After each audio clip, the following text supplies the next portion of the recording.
Assalamualaikum warahmatullahi wabarakatuh. Saya Amelisa dan Tika Rimadhani, NIM 008. Di sini saya akan menjelaskan KD 3.1, yaitu menjelaskan makna bilangan cacah sampai dengan 99 sebagai banyak anggota suatu kumpulan objek. Nah, bilangan cacah itu sendiri merupakan himpunan bilangan bulat yang nilainya tidak negatif, yaitu 0, 1, 2, 3, 4, 5, dan seterusnya. Anggota bilangan ini bisa didefinisikan sebagai himpunan bilangan asli, yaitu 1, 2, 3, 4, 5, dan seterusnya. Ciri utamanya yang paling mudah dikenali adalah nilainya yang selalu positif dan memiliki angka 0. Berikut peragaan gambar bebek secara urut, sedikit ke banyak. Ada 5 kotak yang masing-masing kotak memiliki jumlah yang berbeda. Kotak pertama ada 1 bebek, kotak kedua ada 2 bebek, kotak ketiga ada 3 bebek, kotak keempat ada 4 bebek, dan kotak kelima ada 5 bebek. Sedangkan peragaan gambar bebek secara acak yaitu ada 5 kotak yang berisikan masing-masing kotak berbeda. Yang kotak pertama ada 3 bebek, kotak kedua ada 4 bebek, kotak ketiga ada 2 bebek, kotak keempat ada 5 bebek, kotak kelima ada 1 bebek. Ayo berlatih. Isilah titik-titik tersebut. Nah, di sini ada 5 kotak yang berisikan stroberi yang jumlahnya berbeda-beda. Kotak yang pertama ada 2 stroberi, kotak kedua ada 1 stroberi, kotak ketiga ada 3 stroberi, kotak keempat ada 5 stroberi, dan kotak kelima ada 4 stroberi. Jadi jawabannya 2, 1, 3, 5, 4. Selanjutnya ayo kerjakan. Jumlah apel pada gambar di atas adalah jumlah apel pada kotak di atas ada 6 jumlahnya. Nomor 2, gambar yang tepat untuk mengisi urutan gambar di atas adalah kotak di atas ada 5 kotak yang berisikan masing-masing kotak jeruk berbeda-beda. Nah, selisih antara kotak kedua dan kotak keempat yaitu ada 4 jeruk. Jadi jawabannya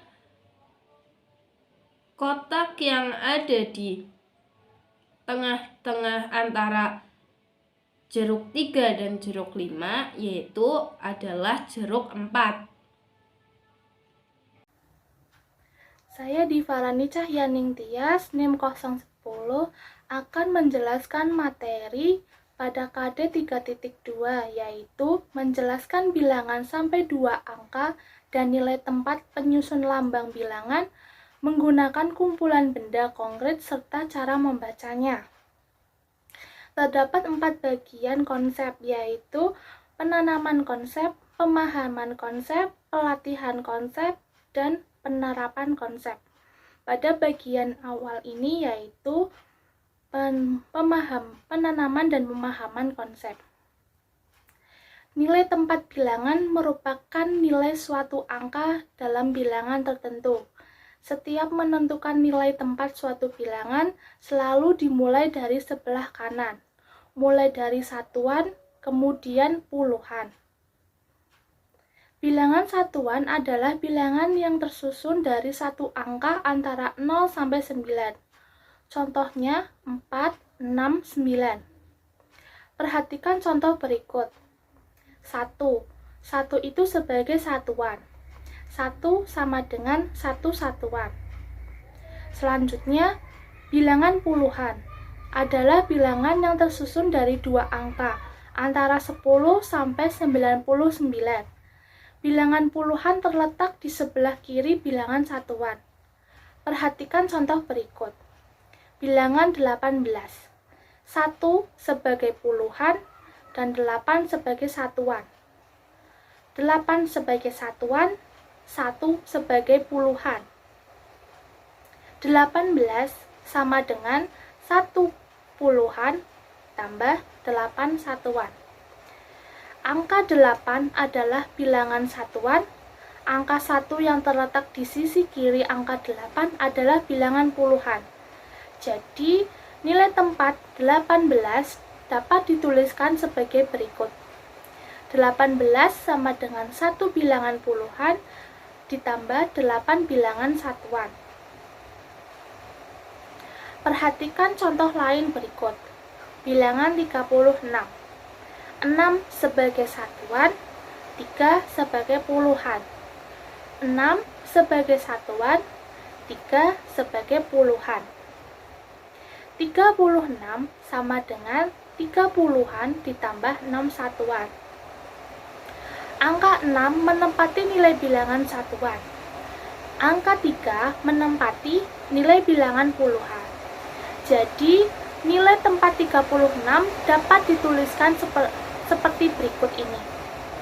36 sama dengan 3 bilangan puluhan ditambah 6 bilangan satuan. Perhatikan contoh lain berikut. Bilangan 27. Angka 2 pada bilangan 27 bernilai 20.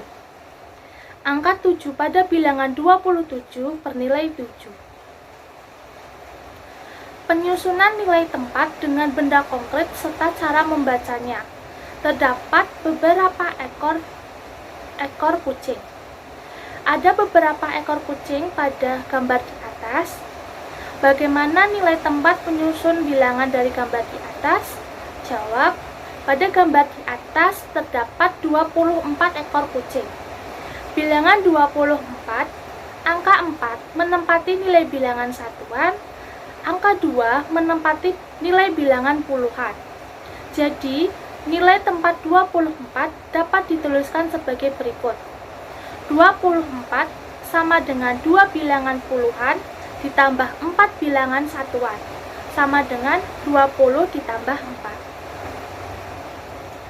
Selanjutnya, pada pelatihan konsep, ayo berlatih. Ada beberapa soal dalam ayo berlatih ini. 1, 17 sama dengan titik-titik puluhan ditambah titik-titik satuan, sama dengan titik-titik ditambah titik-titik. Jawaban 17 sama dengan 1 puluhan ditambah 7 satuan, sama dengan 10 ditambah 7. Soal nomor 2 yaitu terdapat ayam goreng. Ada beberapa gambar di sini. Dalam satu piring terdapat 10 ayam goreng dan 5 ayam goreng. Titik-titik puluhan ditambah titik-titik satuan. Bilangan yang tepat untuk mengisi nilai tempat di atas adalah titik-titik. A. 3 puluhan ditambah 2 satuan. B. 2 puluhan ditambah 5 satuan. C. 3 puluhan ditambah 5 satuan. Jawaban yaitu 3 puluhan dan 5 satuan. Karena dalam satu piring sebelah kiri itu terdapat 10 ayam goreng, sedangkan di sebelah kanannya terdapat 5 ayam goreng. Selanjutnya masuk pada penerapan konsep. Ada beberapa soal yang harus dikerjakan oleh siswa. Ayo kerjakan. Soal nomor 1. Terdapat beberapa buah buku. Titik-titik puluhan, titik-titik satuan. Bilangan yang tepat untuk mengisi nilai tempat di atas adalah A. 3 dan 5, B. 3 dan 6, C. 3 dan 7. Jawabannya yaitu 3 dan 6, karena pada buku yang pertama berjumlah 3 10 ditulis 30-an, dan buku di sebelahnya ada 6 buah buku, 6 satuan. Jadi jawabannya B, 3 dan 6. Soal nomor 2, ada beberapa ekor kucing. Berdasarkan gambar di atas, isilah titik-titik berikut. Titik-titik sama dengan titik-titik puluhan ditambah titik-titik satuan, sama dengan titik-titik ditambah titik-titik.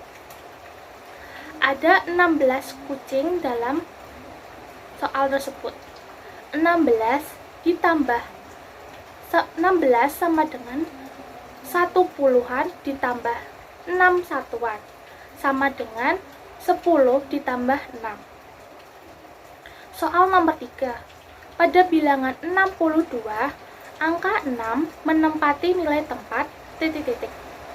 Pada bilangan 62, angka 6 akan menempati pada nilai tempat puluhan. KD 3.3. Membandingkan dua bilangan sampai dua angka dengan menggunakan kumpulan benda-benda konkret. Dalam matematika, kita mengenal perbandingan, yaitu jumlah, lebih dari, kurang dari, maupun sama dengan. Kemudian kita harus memperhatikan jumlah pembanding dan jumlah yang dibandingkan. Perhatikan contoh berikut. Di suatu sore hari, Benny di rumah. Setelah mandi, Benny bermain di kamarnya. Sambil bermain, Benny belajar berhitung. Dia membandingkan benda-benda yang ada di kamarnya. Dia menghitung benda-benda itu, yaitu kelereng ada 15 butir, spidol berwarna ada 12 butir. Benny membandingkan jumlah benda-benda tersebut. Benny menggunakan istilah lebih banyak dan lebih sedikit. Kelereng Benny lebih banyak daripada spidol Benny, yaitu 15 lebih dari 11, dan kurang dari 11 kurang dari 15. Selanjutnya saya akan menjelaskan KD 3.4. Menjelaskan dan melakukan penjumlahan dan pengurangan bilangan yang melibatkan bilangan caca sampai dengan 99 dalam kehidupan sehari-hari, serta mengkaitkan penjumlahan dan pengurangan. A. Pengertian penjumlahan bilangan caca. Penjumlahan merupakan penambahan sekelompok bilangan atau lebih menjadi suatu bilangan yang disebut jumlah.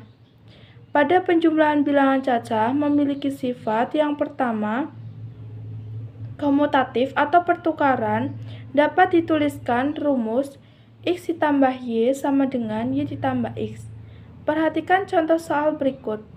X ditambah Y sama dengan Y ditambah X sama dengan 3 ditambah 5 hasilnya 8, 5 ditambah 3 hasilnya 8. Kedua, sifat asosiatif atau pengkelompokan dapat dituliskan rumus kurung buka A ditambah B kurung tutup ditambah C sama dengan A ditambah kurung buka B ditambah C kurung tutup. Dalam mengerjakan soal sifat asosiatif, kerjakan terlebih dahulu penjumlahan yang ada di dalam kurung. Perhatikan contoh soal berikut. Kurung buka A ditambah B kurung tutup ditambah C sama dengan kurung buka 2 ditambah 3 kurung tutup ditambah 4, hasilnya 5 ditambah 4 sama dengan 9. Lalu A ditambah kurung buka B ditambah C kurung tutup sama dengan 2 ditambah kurung buka 3 ditambah 4 kurung tutup sama dengan 2 ditambah 7 sama dengan 9. Ketiga, sifat tertutup yaitu penjumlahan dua bilangan caca akan menghasilkan bilangan caca. Contohnya, 4 ditambah 5 sama dengan 9. Angka 4, 5, dan 9 merupakan anggota himpunan bilangan caca. Nah, sekarang ayo berlatih. Belajar menyelesaikan soal cerita penjumlahan melalui media gambar. Clara membeli 15 buah apel, lalu ia membeli lagi 6 buah apel. Apabila dijumlahkan keseluruhan apel Clara adalah, perhatikan gambar di bawah, terdapat 15 buah apel ditambah 6 buah apel. Jadi, jumlah keseluruhan apel milik Clara adalah 15 ditambah 6 sama dengan 21 buah apel milik Clara. Ayo kerjakan. Terdapat beberapa soal tentang penjumlahan. Jawablah soal berikut dengan tepat. B. Pengertian pengurangan bilangan cacah. Pengurangan adalah kebalikan dari penjumlahan, yaitu pengurangan bilangan cacah adalah memisahkan atau membuang beberapa bagian dari kumpulan bilangan cacah dengan jumlah tertentu.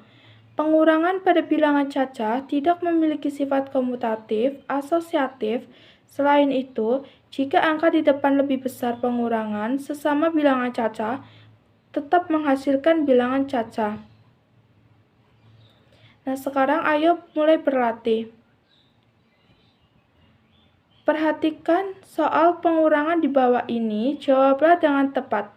Soal pertama, terdapat 4 hewan, mati 1, jadi 4 dikurang 1 sama dengan 3. Yang kedua, terdapat 6 hewan, mati 2, sisanya tinggal 6 dikurang 2 sama dengan 4. Sekarang, ayo kerjakan beberapa soal yang telah dibuat. Kerjakan soal pengurangan dengan tepat. Selanjutnya, saya akan menjelaskan materi pada KD 3.5, mengenal pola bilangan yang berkaitan dengan kumpulan benda, gambar, gerakan, atau lainnya. Apakah kalian mengetahui apa itu pola?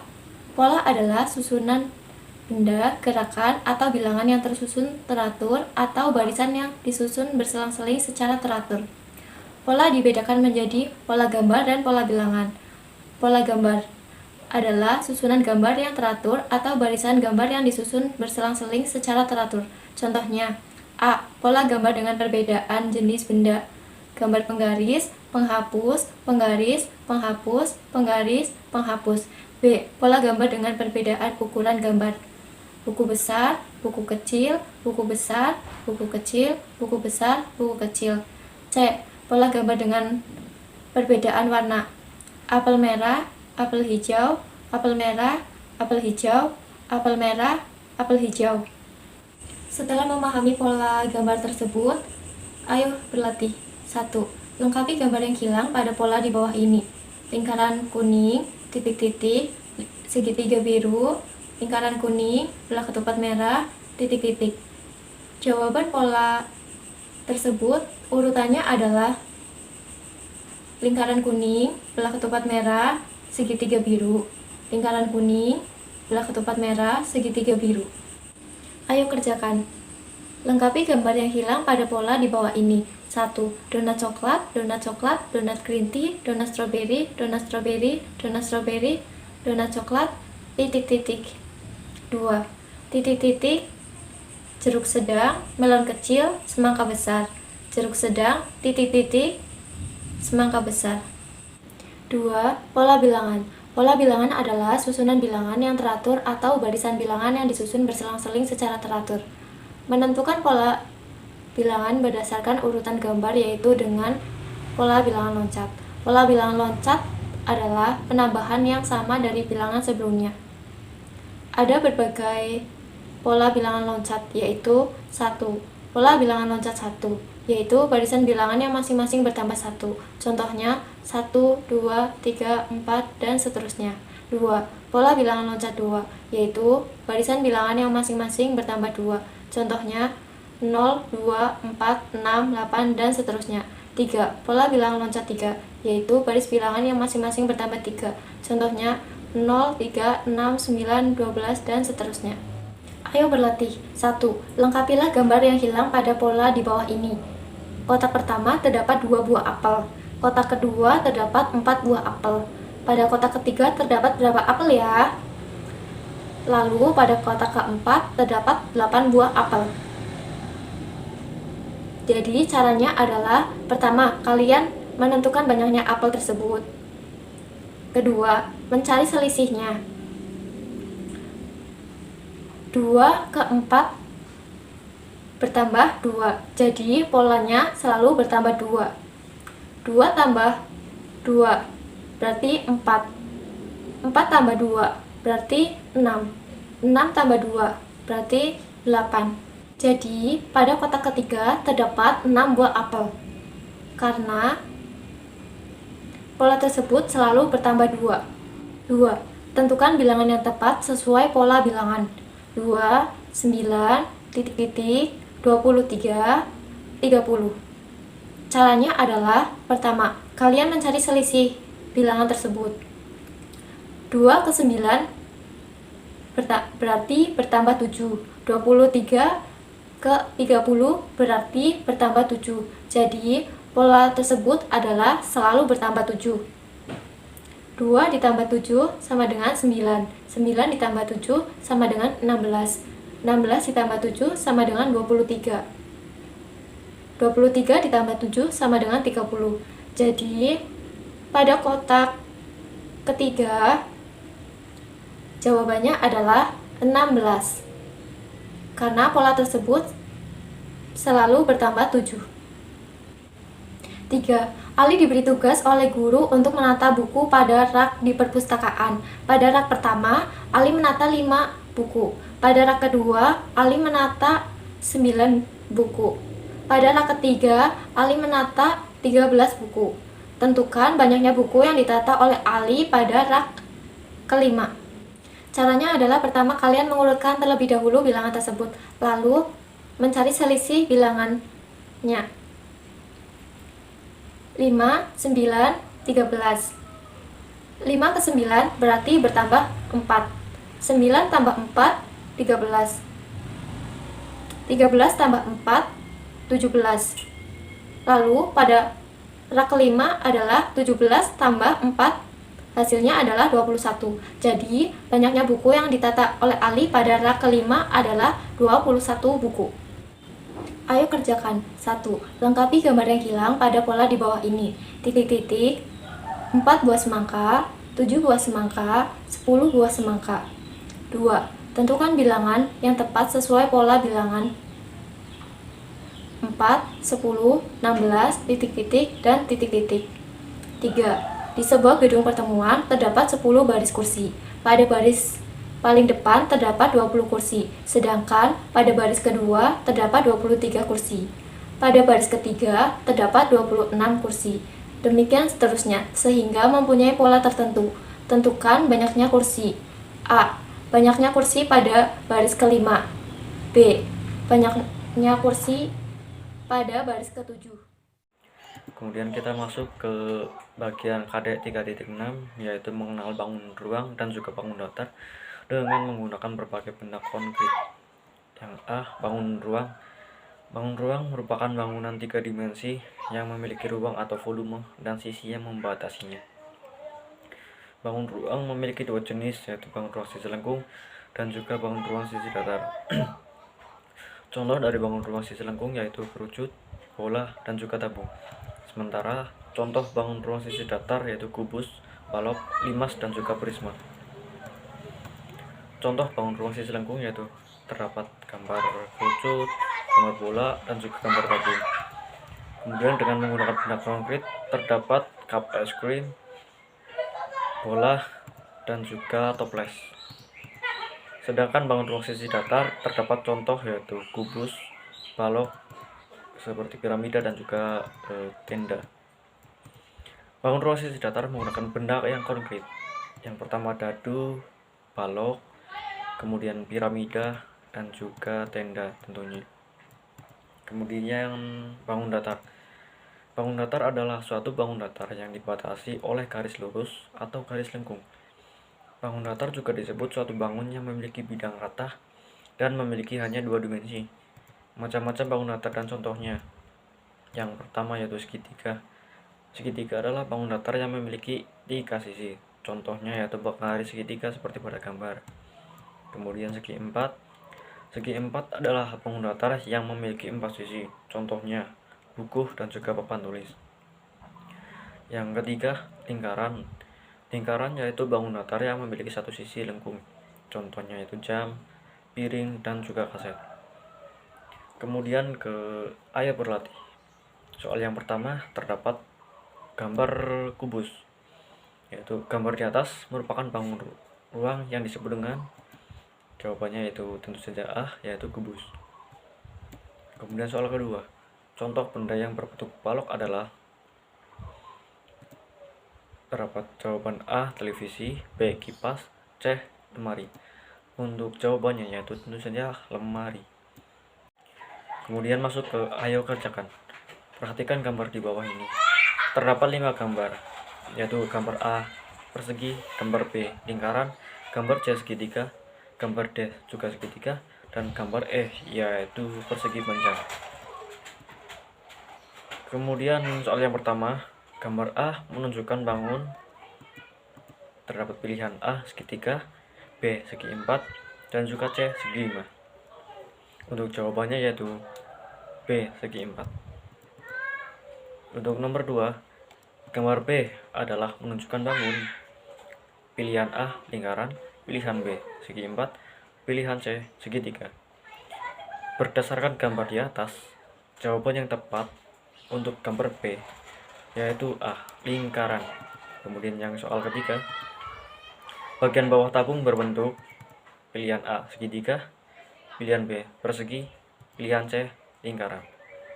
Untuk jawabannya tentu saja pilihan C, yaitu lingkaran. Selanjutnya yaitu KD 3.7 mengidentifikasi bangun datar yang dapat disusun untuk membentuk pola pengubinan. Pengertian bangun datar yaitu sebuah bangun yang berbentuk datar yang dibatasi oleh garis-garis lurus atau garis lengkung. Bangun datar sendiri hanya memiliki 2 dimensi saja, yakni panjang dan lebar, serta tidak memiliki tinggi dan tebal. Contoh di sini, contoh bangun datar yaitu saya mempunyai contoh persegi panjang, kemudian ada segitiga, dan ada persegi, dan masih banyak lainnya. Kemudian pengertian dari pola pengubinan yaitu penyusunan bangun datar yang tidak ada celah dan tidak saling tindih. Contohnya saling tindih itu seperti ini. Saya mempunyai contoh rumah, yaitu di sini ada segitiga, kemudian di belakangnya itu ada segitiga ya. Di sini di segitiga berwarna kuning ini, di belakangnya ada segitiga berwarna coklat. Tidak dapat dikatakan sebagai pola pengubinan karena masih ya saling tindih dan ada celah. Kemudian yang termasuk pola pengubinan itu yang mana? Yang termasuk pola pengubinan ini, yang termasuk pola pengubinan yang berbentuk persegi ya. Ada berapa pola pengubinan yang berbentuk persegi? Coba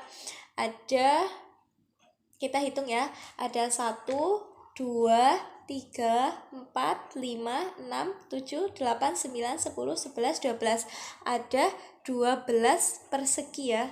Ini termasuk pola pengubinan. Kemudian mana lagi yang termasuk pola pengubinan? Yang ini ya. Ada berapa bangun datar persegi? Ada 1, 2, 3, 4, 5. Ya, itu termasuk contoh termasuk pada pola pengubinan. Ya, jadi pola pengubinan itu bangun datar yang tidak ada celah dan kemudian tidak saling tindih. Selanjutnya saya akan menjelaskan KD 3.8. Mengenal dan menentukan panjang dan berat dengan satuan tidak baku benda situasi konkret. A. Pengertian pengukuran panjang. Pengukuran merupakan sebuah proses atau suatu kegiatan untuk mengidentifikasi besar kecilnya, panjang pendeknya, atau berat ringannya suatu objek. Pengukuran panjang dapat dilakukan dengan menggunakan satuan tidak baku dan menggunakan satuan baku. Pengukuran tidak baku. Pengukuran panjang dengan menggunakan satuan tidak baku merupakan sebuah pengukuran yang memungkinkan perbedaan hasil karena menggunakan alat ukur yang tidak standar. Beberapa contoh pengukuran dengan menggunakan satuan tidak baku untuk mengukur panjang antara lain sebagai berikut. Yang pertama, jengkal adalah pengukuran yang disesuaikan dengan jarak paling panjang antara ujung ibu jari tangan dengan ujung jari kelingking. Kedua, hasta. Hasta adalah pengukuran yang dilakukan dengan ukuran sepanjang lengan bawah dari siku sampai ujung jari tengah. Yang ketiga, depa adalah pengukuran yang dilakukan dengan ukuran sepanjang kedua belah tangan dari ujung jari tengah kiri sampai ujung jari tengah kanan. Yang keempat, kaki adalah pengukuran yang dilakukan dengan ukuran panjang sebuah kaki. Yang kelima, tapak. Tapak adalah pengukuran yang dilakukan dengan ukuran panjang sebuah tapak. Yang keenam, langkah. Langkah adalah pengukuran yang dilakukan dengan ukuran panjang sebuah langkah. Sekarang, ayo berlatih. Perhatikan gambar di bawah. Ada seorang siswa yang sedang mengukur ikat pinggang dengan menggunakan jengkal. Hitunglah berapa panjang ikat pinggangmu dengan menggunakan jengkal tangan. Jawab, panjang ikat pinggangmu 10 jengkal. Yang kedua, perhatikan gambar di bawah. Mengukur penggaris dengan menggunakan hasta. Soalnya, hitunglah berapa hasta yang digunakan untuk mengukur meja tersebut. Jawabannya 3 hasta.